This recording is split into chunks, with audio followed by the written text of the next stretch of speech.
How to embed a website and HTML in a signage program. If we want to create an online to offline interactive signage content, for example, allowing customers to browse more products on our online shop website in a retail store scenario, and also see a live weather broadcast in one screen, how do we do it? First, click the web icon to create web content in a new program. Then double-click the block. Embed either URL or HTML in the program. Let's first add a new HTML. Here we can edit the HTML file directly. Copy the code we have edited before, or if we want to add a weather widget in the program, for example from AccuWeather.com, we can grab its public HTML code from the website, then paste it to the content zone. Don't forget to name the HTML title. Save and close it. Choose the HTML file we just made. Then click the Choose File button. If there are two HTML in one block, we can set the duration time for each widget.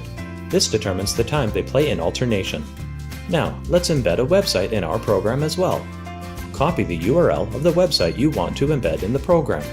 Choose and click the Add New URL and paste the URL onto it. Choose the browser for Block 1 and Block 2. If we are creating an interactive content on a touch computer, for example, allowing customers to go online shopping in an offline store, then we suggest to use Chrome as a browser. Otherwise, for a static play, IE browser would be just fine. Today, we are editing an interactive program which allows customers to touch and interact, so we choose Chrome as our browser. Name the program, and don't forget to save it. Let's go back to the Programs directory and dispatch the program we have just created. Then you can see the final artwork, a live weather widget, and an online shop which welcomes customers to interact.